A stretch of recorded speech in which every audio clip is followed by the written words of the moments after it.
প্রিয় বাংলাদেশ, আমার সামনে উপস্থিত ভবিষ্যৎ বাংলাদেশ, বাংলাদেশের ভবিষ্যৎ প্রিয় তরুণ প্রজন্ম,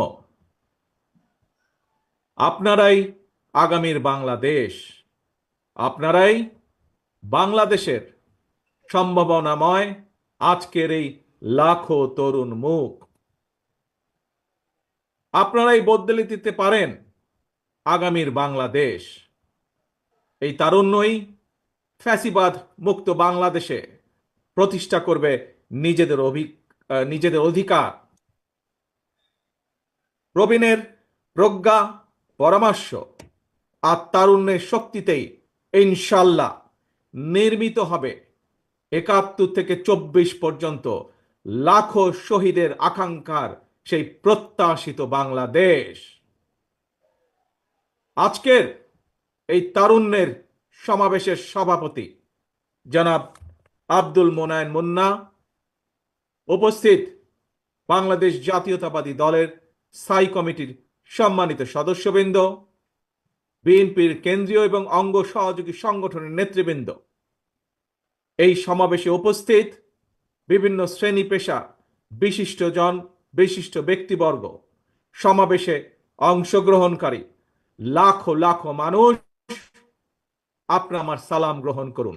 আসসালাম আলাইকুম। প্রিয় ভাই বোনেরা, নারী কিংবা পুরুষ, তরুণ জনগোষ্ঠী দেশের উন্নয়ন এবং অর্থনীতির প্রাণ শক্তি। তারুণ্যের শক্তি আর নারী শক্তিকে কর্ম পরিকল্পনার বাইরে রেখে কখনোই একটি রাষ্ট্র এগিয়ে যেতে পারে না। এবং তাই তরুণ জনগোষ্ঠীকে প্রাধান্য দিয়ে তরুণ জনগোষ্ঠীর আশা আকাঙ্ক্ষাকে ধারণ করে বিএনপি আগামী দিনের সকল কর্ম পরিকল্পনা গ্রহণ করছে, কাজ করছে, প্রস্তুতি নিচ্ছে।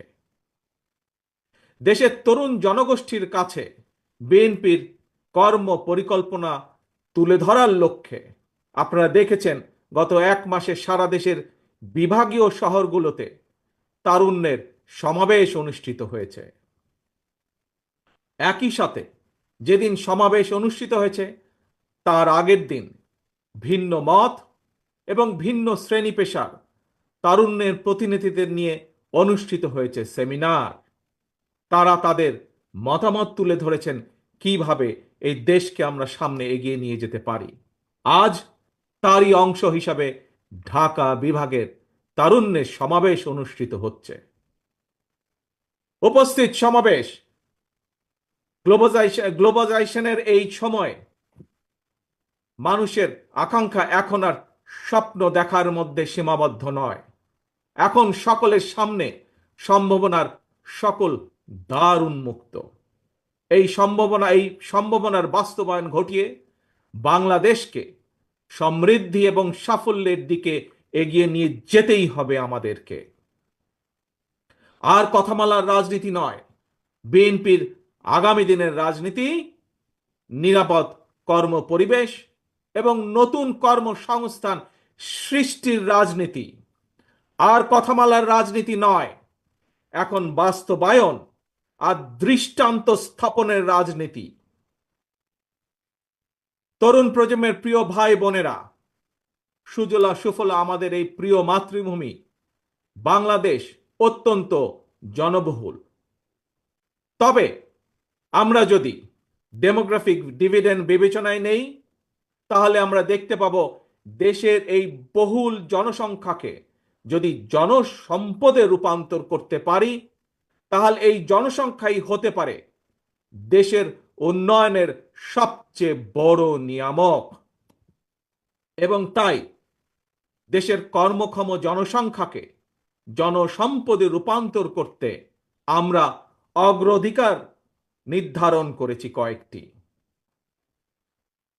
জনগণের জীবন মানের উন্নয়ন, নারী পুরুষ সবার জন্য নৈতিক মূল্যবোধ কর্মসূচি, কর্মমুখী শিক্ষা ব্যবস্থা, গ্রামীণ উন্নয়নে তথ্য প্রযুক্তির সর্বোচ্চ ব্যবহার, ক্ষুদ্র ও কুটির শিল্পের বিকাশ, দক্ষতা বাড়াতে ব্যাপক প্রশিক্ষণ কর্মসূচি চালু, কর্মসংস্থানের সুযোগ সৃষ্টি এবং জনশক্তি রফতানি, এমন কয়েকটি বিষয় অগ্রাধিকার তালিকায় রেখেই একটি জ্ঞান ভিত্তিক উন্নত এবং নিরাপদ মানবিক বাংলাদেশ গঠনের লক্ষ্যে বিএনপি স্বল্প এবং দীর্ঘ মেয়াদী পরিকল্পনা নিয়েছে, যার উপরে আমরা কাজ করছি।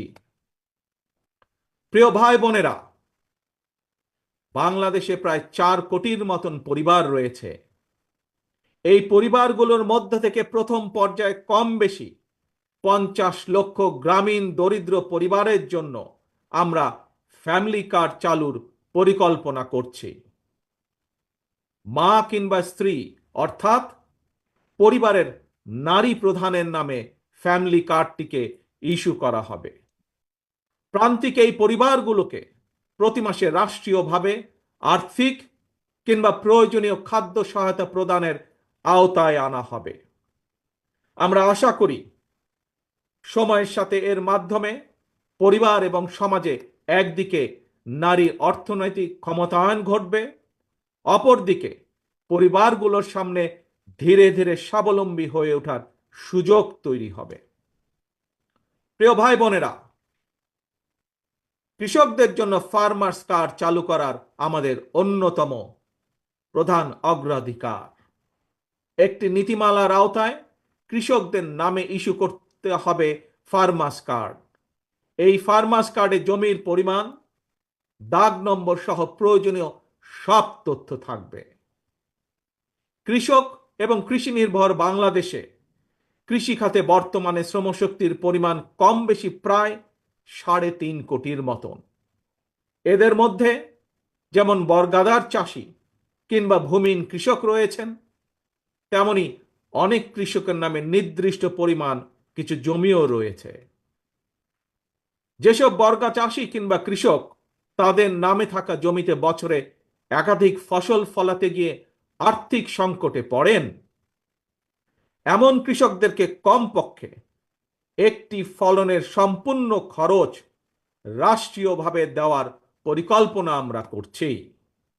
উৎপাদনের জন্য ফার্মার্স কার্ডের মাধ্যমে এভাবেই সরকারি সহায়তা পেলে উৎপাদন যেমন একদিকে বাড়বে, তেমনি কোনো কৃষি জমি অনাবাদি থাকবে না এবং একই সাথে ভূমিহীন কৃষকদের জন্য কর্মসংস্থান সৃষ্টি হবে। প্রিয় সমাবেশ, ব্যক্তি, পরিবার এবং দেশের উন্নয়নের জন্য অবশ্যই বেকারত্ব একটি বড় সমস্যা। জনগণের রায় বিএনপি রাষ্ট্র পরিচালনার দায়িত্ব পেলে সরকার গঠন করার প্রথম দিন থেকেই বিভিন্ন সেক্টর ভিত্তিক কর্মসংস্থান সৃষ্টির পরিকল্পনা বাস্তবায়ন হবে।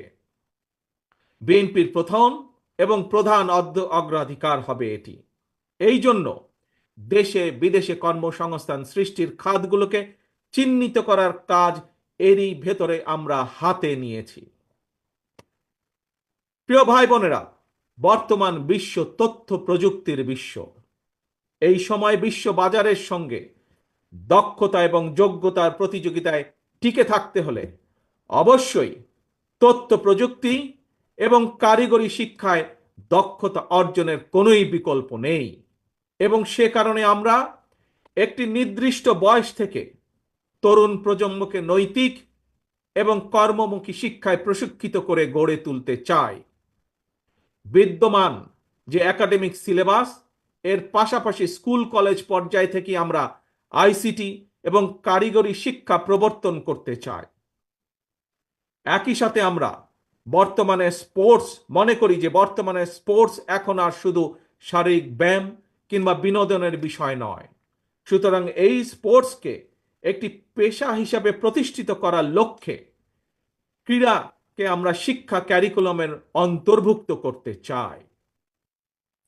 প্রিয় উপস্থিতি, বর্তমান বিশ্বে সাফল্যের প্রতিযোগিতায় যদি টিকে থাকতে হয় তাহলে বহুমুখী প্রতিভার বিকাশ ঘটাতে হবে।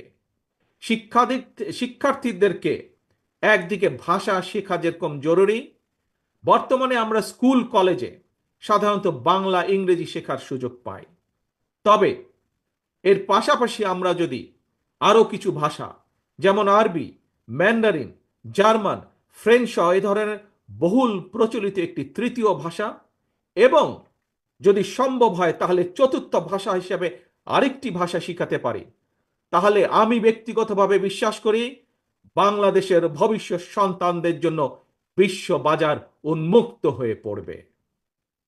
একই সাথে প্রিয় উপস্থিতি, আগ্রহী যুবশক্তিকে যুব সম্পদে পরিণত করার জন্য সরকারি উদ্যোগে বিদেশি ভাষার উপরে 3 মাস থেকে 1 বছরের কোর্স আমরা চালু করতে চাই।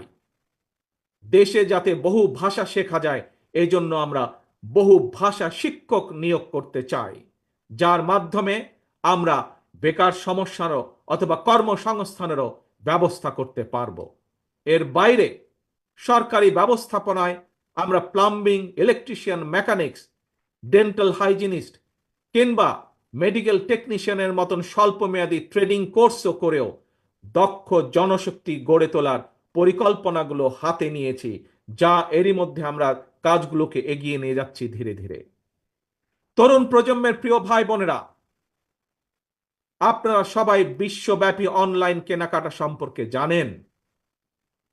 অনলাইন ভিত্তিক জায়ান্ট প্রতিষ্ঠান আমাজন, ইবে কিংবা আলিবাবার মতন বিশ্ববিখ্যাত ই কমার্স প্ল্যাটফর্মের জন্য হাজারো পণ্যের চাহিদা রয়েছে। এইসব প্ল্যাটফর্মের সঙ্গে সংশ্লিষ্ট অনেকের সঙ্গে আমি ব্যক্তিগতভাবে কথা বলেছি। বিশ্ববিখ্যাত এই সকল ই কমার্স প্ল্যাটফর্মের চাহিদা অনুযায়ী আমাদের বাংলাদেশে অনেক পণ্য তৈরির সুযোগ রয়েছে। আমাজনের মতন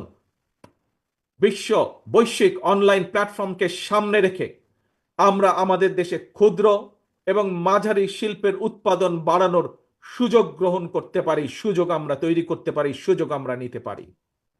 বিশ্ববিখ্যাত ই কমার্স প্রতিষ্ঠানের চাহিদা মিটিয়ে কিভাবে বিশ্ববাজারে প্রবেশ করা যায়, এর জন্য এরই মধ্যে যারা এক্সপার্ট আছেন তাদের সাথে আমরা আমাদের টিম নিয়ে কাজ শুরু করেছি এরই ভিতরে।